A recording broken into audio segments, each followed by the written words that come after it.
Go-ahead for high-speed Thai rail link set to boost Belt and Road. A key element of the High-Speed Rail (HSR) connectivity plan for Asia, an integral part of China's Belt and Road Initiative (BRI), was given the go-ahead early last month. This saw the Thai government formally authorize work to begin on Phase 1 of the Bangkok-Nong Khai HSR project, an essential link in the overall network. Back in 2016, work began on the much-delayed Kunming-Laos link, another key component of the wider network.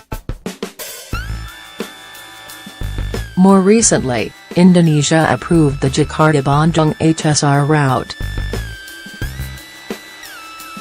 Meanwhile, the tender process for the 90-minute Singapore-Kuala Lumpur railway is set to commence in Singapore and Malaysia, with the project scheduled for completion by 2026. In the case of the Bangkok-Nong Khai HSR link, this 4-year, THB 179 billion, $5.3 billion project will result in the creation of a 253 km rail connection between Bangkok and Nakhon Ratchasima, the Thai city seen as the gateway to neighbouring Laos.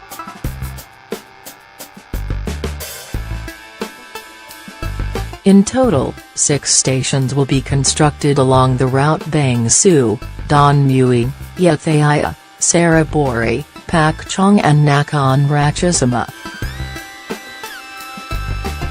The line actually forms the first part of a 3-stage project that will ultimately connect with Nong Khai and then Kang Khoi, Saraburi Map Ta Phut, Rayong. Present, no schedule has been agreed for the completion of the final 2 phases.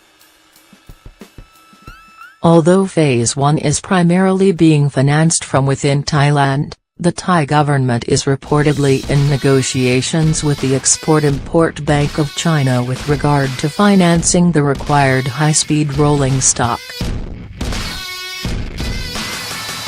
The overall plan is for Thai firms to build the track, while China will supply the trains and signal systems, and provide technical support. The long-term objective is to establish a Trans-Asia high-speed rail link capable of delivering a journey time of just 4 hours between Bangkok and Vientiane, the Lao capital. Beyond Laos, the proposed link would then extend to Kunming in southwest China, feeding into the mainland's rapidly expanding intercity HSR network, which had about 22,000 kilometers of track as of the end of 2016. Heading south from Bangkok, the high-speed link would also significantly reduce journey times to Kuala Lumpur and Singapore.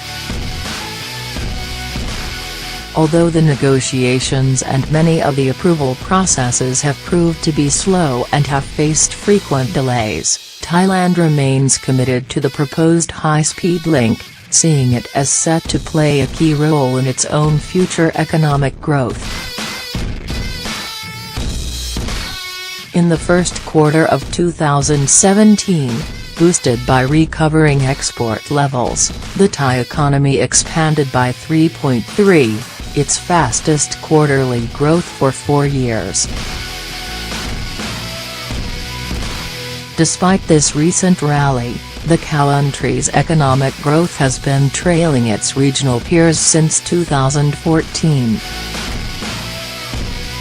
In 2016, the Thai economy grew 3.2%, with the Asian Development Bank predicting a 3.5% increase for 2017. Rising to 3.6% in 2018.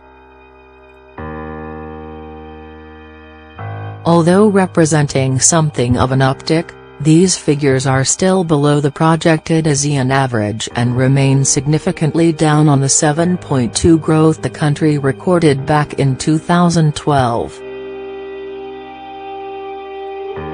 The advantages offered by the country's geographic location are central to its hopes of a sustained economic upturn. Set at the heart of continental Southeast Asia, Thailand shares borders with Myanmar, Laos, Cambodia and Malaysia, with the latter sharing a land border with Singapore, home to the world's second busiest port. With a population of about 69 million and highly developed logistics and finance resources, Thailand is also seen as perfectly positioned to capitalize on the benefits of the free movement of people, products and capital guaranteed under the Constitution of the ASEAN Economic Community. It is also hoped that enhanced rail connectivity will boost tourism, which currently accounts for about 11% of Thai GDP. The country has already committed itself to becoming the tourism hub of Southeast Asia and has made considerable progress in terms of delivering on that. In 2016, for instance, it welcomed 32.6 million visitors, generating THB 1.64 trillion in revenue. It is now looking to attract ever-increasing numbers of high-spending visitors from China, India and from throughout the ASEAN bloc.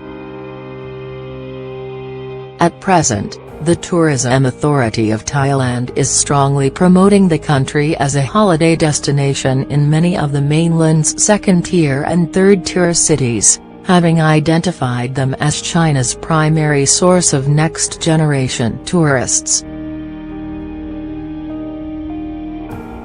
Last year, about 8.8 million Chinese tourists visited Thailand, while the ASEAN bloc accounted for further 8.6 million visitors.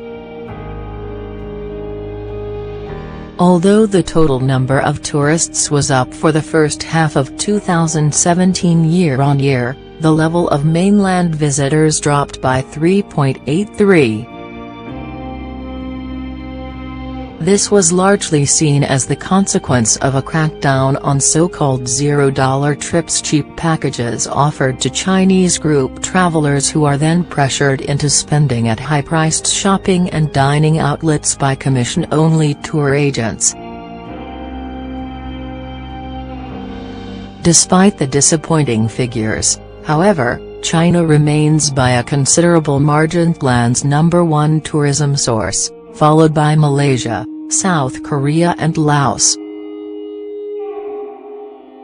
With the country's commitment to the Pan-Asian HSR project now confirmed, its position as the connective hub for Southeast Asia's emerging high-speed rail links brings the transformation of rail transport across the continent one step closer. That promises to be good news for the wider tourist industry, as well as for exporters and importers across the region.